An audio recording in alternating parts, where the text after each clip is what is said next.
إنا لله وإنا إليه راجعون إنا لله وإنا إليه راجعون كل نفس ذائقة الموت. السلام عليكم ورحمة الله وبركاته.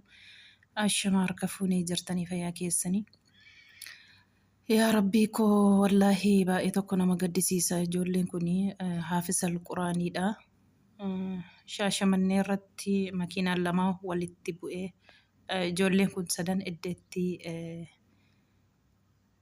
أمريتاني ربين جنة فردوسين إسانا هوفقو ربين بديساني هندا ديسو في akkasuma makiinaan lamaan walitti bu'ee nama baay'eetu lubbuun isaa ba'ee jira. Gara biraallee obbolaan lamaanii waan hunda fixatanii Dubaayii dalagaaf hunda fixatanii ka'anii otoo Shaashamanneerraa gara Addis Ababaatti deemaa jiranii. Isaanillee obbolaan lamaan eddee tokkotti amirii ta'anii jiru. Tokko abbaa ijoollee jaati, tokko immoo hin fuune. Otoo addanaa booleetti Dubaayii irraa boolee keessatti dheegamanii isaan immoo otoo achi hin gahin hanqatanii subhaanallah kullu nafsi daa'iqatul mawti. Nuti waa biraa assaamna yaa obbolaanii, waa biraa goona jennee ruhiyaa keenya kana cannanna, nafsiyaa keenya kana cannanna. Iftaan kana goona, boor kana goona, ji'a isa ufu akkas goona, ji'a isa ta'anummoo kana goona jennee hiqidii baafanna, karoora baafanna. Karoora rabbi nuu baase isatu beeka, nuti karoora biraa baasna. Haninni nuu baase rabbii kanatu beeka. Yoo akka kana ilaaltanii wallahi la'azim lubbiyaa ofii nafsiyaa ofii kanayyuu hancannaqanii miti.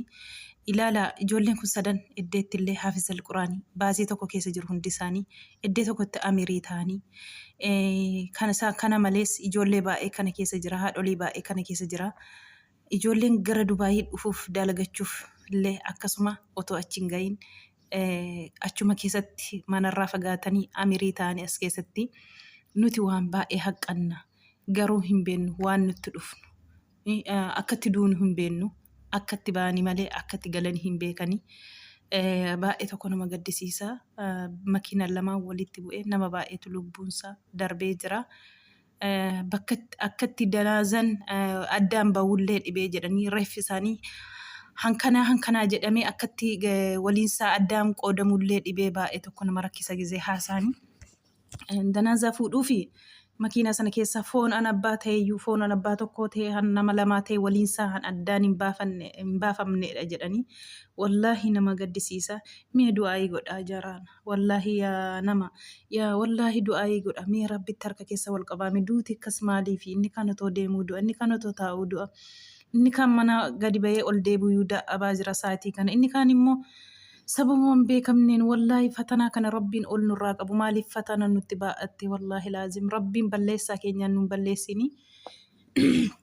Nuti akkas goona jennee waan baay'ee hiqidii baay'ee qabna. Hiqidii sana toon gahin kunoo sakaraa irratti hafan kana amma obbolaan lamaan Dubaayii dhufanii dalagachuu waan hunda fixatanii otoo addanaatii isaan simachuuf dheeganii amirii ta'an isaan achiiti jechuudha. Dhufanii tollee Finfinneetti nyaatiin Shaashamannee keessatti jechuudha. Makiinaan lamaan walitti bu'anii obbolaan lamaan mana tokko keessaa jechuudha.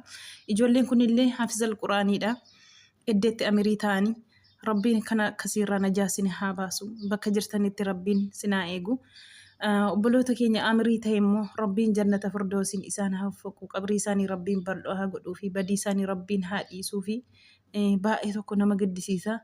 Danaazaan kana jedhanii hani niqatanii qabbaranne du'a akkasii rabbiin najaa isin haa baasu. Foon kun namni du'ee dhiqateellee kafanattuun waa tokkodha. Kun immoo kan abbaa ta'e foon hani hin beekamne wasaan jedhani baay'ee tokko sin gaddisiisa, baay'ee tokko sammuu keessan sin tuqaa jechuudha.